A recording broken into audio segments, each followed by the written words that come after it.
Ryan rewards those who're strong and able.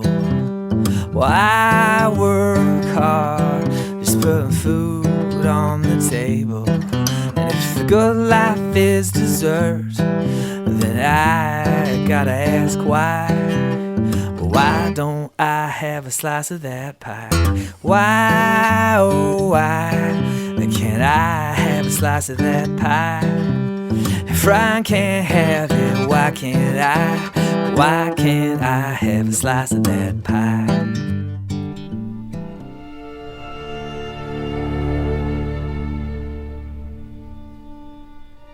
With the closure of Irrational Games, the second episode of Burial at Sea has become not only the swan song for Bioshock Infinite, but for the studio that created it. While Bioshock will live on under the stewardship of 2K Games, Ken Levine and his team have left some large shoes to fill, and this final chapter to Infinite demonstrates that while the team at Irrational Games has some shortcomings, they're also capable of stunning achievements in narrative, design, and atmosphere that many other studios seem to lack.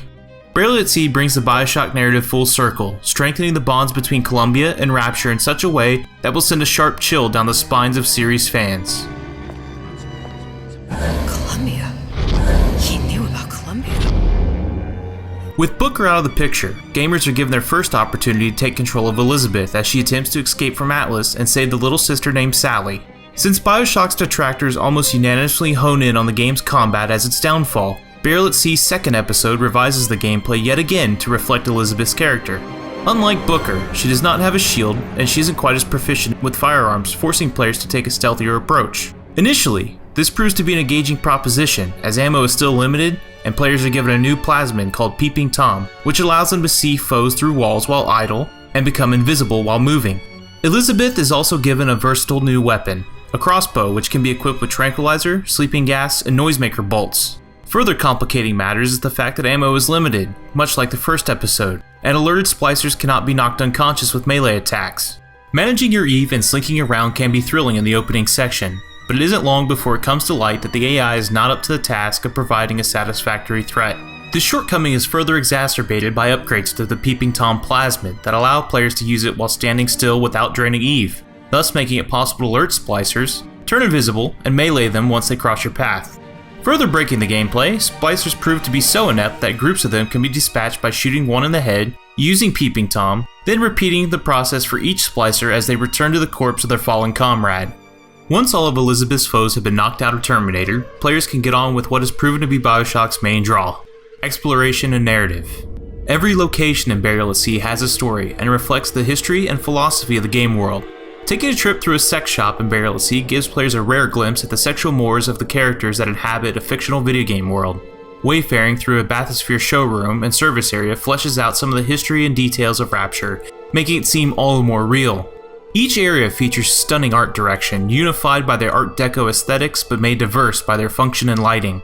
Warmly lit areas contrast with cool dim areas, cluttered spaces are offset by more open areas. The game's venues feel fresh, and turning them over for ammo, audio recordings, and health is enjoyable rather than tedious.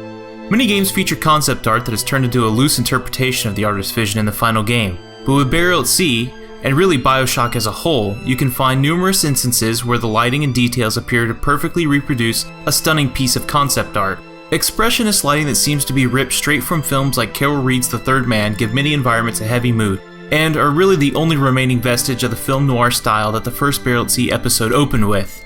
These shadow-rich exercises in chiaroscuro stand in stark contrast to the episode's Disney-inspired, hyper-saturated dreamscape introduction. In short, it looks stunning. The stunning dystopian worlds of Rapture and Columbia would not be so memorable if the circumstances for being there weren't so invigorating. Nietzschean themes like eternal recurrence meld with Infinite's pop quantum mechanics and themes of redemption and absolution to create a tragic and moving tale. Atlas uses Sally as a bargaining chip to manipulate Elizabeth into helping him escape from Fontaine's department store, the sunken consumerist tomb that Andrew Ryan banished Atlas to. Its conclusion is finally crafted and a fitting end to the Infinite story arc. Taken as a whole, both episodes of Burial at Sea are an example of what gamers want from DLC. The content provided is a meaningful extension of the narrative and characters of the core game, while some changes are made to the gameplay to keep the experience fresh. Not a single corner has been cut, with full voice acting and stunning new environments that don't rely on assets already crafted for the core game. While the gameplay isn't challenging nor terribly satisfying in the second episode, It isn't enough to ruin the overall experience. It's a missed opportunity rather than a game-destroying blunder. Bearlet sees an appropriate send-off for Irrational Games, standing among Mass Effect 2's Lair of the Shadow Broker, Red Dead's Undead Nightmare, and GTA 4's Ballad of Gay Tony as some of the best downloadable content your money can buy. There are loved ones in the glory whose dear forms you often miss. When you close your earthly story, will you join them in their bliss? Will the circle be unbroken by and by, by and by? Is a better